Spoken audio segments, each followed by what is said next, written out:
तो मेरी बात में तवज्जो करना। आला हजरत फाजिल बरेलवी रहमतुल्लाह अलैह के जमाने में लोगों ने कहा कश से शकल है जी, वो क्या है? जमीन चीजों को अपनी तरफ खींचती है। ये नजरिया कब बना? एक साइंसदान ना बैठा था दरख्त के नीचे, तो उसने देखा कि सेब गिरा है तो वो भी जमीन पे आया है, अमरूद टूटा है तो वो भी जमीन पे आया है, अनार टूटा है तो वो भी जमीन पे आया है। तो कहने लगा जमीन में कशिश है, हर शय को खींचती है, और कश शक्ल का नजरिया बन गया। आला हजरत रहमतुल्लाह अलैह तक जब बात पहुंची तो आप फरमाने लगे साइंसदान पागल हो गए। साइंसदानों की जो अच्छी बात होगी वो मानी जाएगी, लेकिन जो बात दुरुस्त नहीं होगी वो तस्लीम नहीं की जाएगी। आप फरमाने लगे ये क्या बात हुई कि आधा किलो का सेब तो जमीन ने खींच लिया, अमरूद भी खींच लिया, अनार भी खींच लिया, और गुब्बारे में 1.5 छटाक हवा भर दिया, वो जमीन से खींचा नहीं गया, वो ऊपर उड़ गया है। फरमाने लगे ये कैसा कश से शकल है? 1.5 छटाक हवा होती है ना गुब्बारे में, वो जमीन से खींचा। आला हज़रत फरमाने लगे असल कश से शकल नहीं, असल बात यह है कि हर चीज अपनी असल की तरफ लौट जाती है, हर चीज अपनी असल की तरफ। फरमाने लगे हवा की असल ऊपर है तो गुब्बारा उसे ऊपर ले गया। अनार, सेब, अमरूद जमीन से पैदा हुए थे तो वापस जमीन पे आ गए, वापस। आज भी डॉक्टरों ने बड़ा परेशान किया हुआ है। हम लोग जाते हैं, सुन सुना के आ जाते हैं, इल्म नहीं ना होता। अल्लाह करे हम आला हजरत को पढ़ने वाले भाई भाई हमें समझ आए हमारे बुजुर्ग हमारा तहफ्फुज कहाँ का। डॉक्टर के पास जाएं, डॉक्टर साहब बच्चा बीमार है, तो डॉक्टर साहब कहते हैं किसी को खांसी तो नहीं घर में, किसी को नजला तो नहीं, पहले तो नहीं किसी को बुखार, तो पूरा इंटरव्यू दे लेते हैं भाई उसकी क्या वजह जी, अगर हो तो फिर कहने लगे अगर किसी को बुखार हो तो फिर बच्चे को भी हो जाता है, किसी को खांसी हो तो बच्चे को भी। समझ आ रही है? कहते हैं ना डॉक्टर इस तरह से, ये बीमारी किसी और को तो नहीं फैमिली में। तो मैंने कहा डॉक्टर साहब आप क्या बात कर रहे हैं? नबी पाक सल्लल्लाहु अलैहि वसल्लम ने फरमाया है कि बीमारी मुताद्दी नहीं होती, एक से दूसरे को नहीं लगती बीमारी, एक से दूसरे को।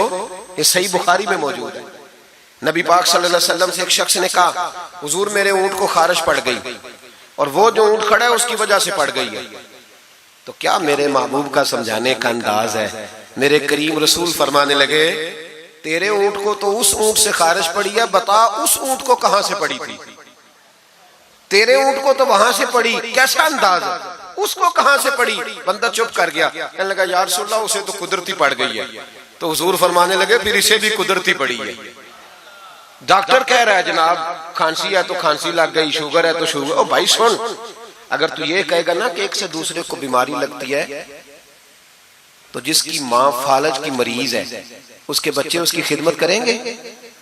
जिसके बाप के वजूद पे रेशा पड़ जाएगा बच्चे करीब जाएंगे कि हमें बीमारी ना लग जाए? इतनी कमजोर। डॉक्टर कहते हैं कजन मैरिज ना करो, बच्चे बीमार पैदा होते, और कौम चुप करके सुन लेते। डॉक्टरों को बताओ कि हम डॉक्टरों पर ईमान नहीं लाए, अल्लाह रसूल पे लाए हुए, हमारा ईमान अल्लाह रसूल पे है, डॉक्टर पे नहीं है। जो सही बात करेगा डॉक्टर वो मानेंगे, गलत बात नहीं तस्लीम करेंगे। ये मेरे आला हजरत की फिक्र है।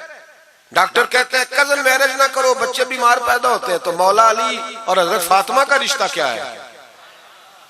नबी पाक सल्लल्लाहु अलैहि वसल्लम ने खुद अपने सगे चचा की बेटी जनाब उम्मे हानी को दावत निकाह दी थी। कजन मैरिज में कोई मसला होता तो हुजूर ये काम करते थे।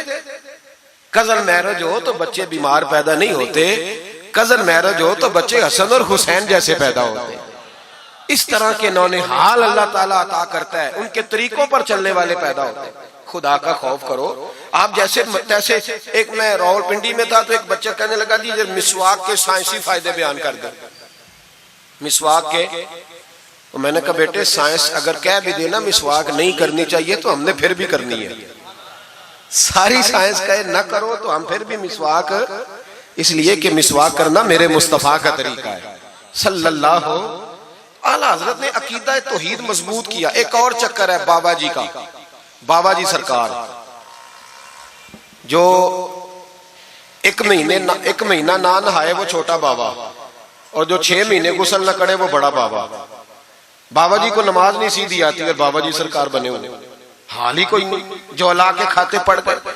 और बाबा किस्मत का हाल बता रहा है, दरवाजे पे रोटियां मांगने आते हैं, किस्मत का हाल बताते हैं। अपनी इतनी खराब है कि मांगते फिर रहे, और कौम बेचारी हाथ दिखा रही है, हाल बता रही है। अपना ये बेड़ा गर्क हुआ। मुझे आपका तो नहीं पता, हमारे देहातों में ना ये कभी कभी सोना भी डबल करते थे मांगने वाले। यहाँ भी होता है ये काम जी, वो सोना लाओ जी तुम्हारा सोना डबल कर दे। वो पता तब चलता है जब सिंगल भी गायब हो जाता है। बावों के लग गए, फूकों पे लग गई। मुझे एक शख्स करामा सुनाने लगा, कहने लगा मेरे हजरत साहब के पास लोग दूर दूर से दम कराने आते हैं। और मैंने कहा दम कराना जायज है, तवीज देना जायज है, लेकिन मैंने किसी हदीस में नहीं पढ़ा कि कोई बंदा यमन से हुजूर के पास दम कराने आया हो, मिस्र से दम कराने आया हो। दम कराना बिल्कुल दुरुस्त है, हम खुद करते कराते हैं, लेकिन ये असल दीन नहीं। नबी पाक के पास ना कोई शाम से तवीज लेने आया ना दम कराने आया। रसूल पाक के पास तो जो भी आया करता था नबी पाक का दीन ही सीखने आता था। तो दीन की बात कर, दम दुरूद की ना सुना, ये तो ज़िमनी बात है, ये तो ज़ैली बात है।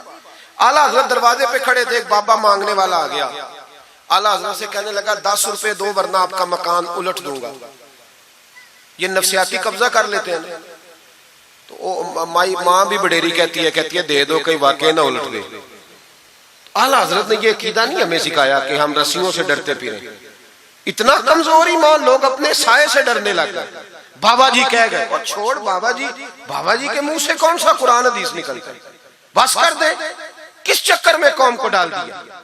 आला हजरत रहमतुल्लाह अलैह दरवाजे पे खड़े, फिक्रे रजा से मीनार है ना, तो सुनो फिर फिक्रे रजा क्या है, सुनो फिर ये रजा के नेज़े की मार है कि अदुम के सीने में गार है, किसे चारा जोई का वार है कि ये वार वार से पार है। आला हजरत रहमतुल्लाह अलैह दरवाजे पे खड़े थे, बाबा जी आ गए, कहने लगे 10 रुपए दो। 10 रुपए का माना उस जमाने में यही था जो आज 10,000 का माना है। 10,000 मांग लिया, कहने लगा दो नहीं तो मकान उलट दूंगा। आला हजरत फरमाने लगे तू 10 के 20 मांग, मैं देने को तैयार हूं, पर मकान उलटने वाली बात गैर शरीया, ये वापस ले ले। शरीयत तुझे ये कहने की इजाजत, मेरी बातों की समझ आ रही है आप हजरात को?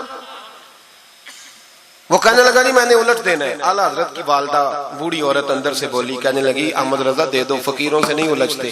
तो आला हजरत फरमाने लगे अम्मा जो सच्चा फकीर हो मैं तो उसके कदमों में बैठने को तैयार हूं, पैर चूमने को तैयार। हम तो निस्बतों पे मर मिटने वाले लोग, लेकिन बात वो करे जो रसूलुल्लाह की शरीयत इजाजत देती है। जिसकी इजाजत नहीं देती हम वो बात करने की से इजाजत नहीं देंगे। उसने कहा जी मैंने उलट देना है। इतनी बात हुई तो आला हजरत के जो शहजादे थे ना, छोटे मुफ्ती आजम हिंद मौलाना मुस्तफा रजा खान साहब, वो मकान की दूसरी छत पर, डबल स्टोरी मकान था, तो ऊपर वाली छत पे खेल रहे थे। उनका पैर फिसला, वो गर्दन के बाल अंदर गिर गए, अंदर से शोर उठ गया, बच्चा गिर गया। बच्चा वो फकीर भी सीधा हो गया, देखा ना नहीं ना पैसे दिए, तो शहजादे गर्दन के बाल गिरे ऊपर वाली मंजिल से। लेकिन सुन्नियों किधर खो गए मैं और आप? मेरे आला हजरत का अकीदा सुनो। फाज़िल बरेलवी अंदर नहीं गए, हालांकि हुजूर अलैहिस्सलाम का फरमान मौजूद है कि औलाद आदमी को बुज़दिल कर देती है, औलाद के हाथों बंदा कमजोर हो जाता है। अंदर नहीं गए, वहीं खड़े रह के कहने लगे अम्मा मेरा एक बेटा है, मेरा 1000 भी हो तो मैं सारा नबी पाक की शरीयत पे कुर्बान कर दूंगा, लेकिन किसी भावे की मैं गलत बात मानने को तैयार है। आला हजरत की जुबान से ये लफ्ज निकले तो साहबजादे उठ के दौड़े आए, कहने लगे अब्बा जी जरा इधर तो देखें, मैं दूसरी मंजिल से गिरा हूं पर मुझे खराश भी कोई नहीं आई, मुझे खराश भी कोई नहीं आई, देखे मेरे कपड़ों को मिट्टी भी नहीं लगी। आपके 2-3 मुरीद खड़े थे, कहने लगे हुजूर ये आपकी करामत है। आप फरमाने लगे मेरी करामत नहीं, ये मेरा अकीदा है, तौहीद है, ये मेरे रब पर ईमान है, खराश नहीं आई।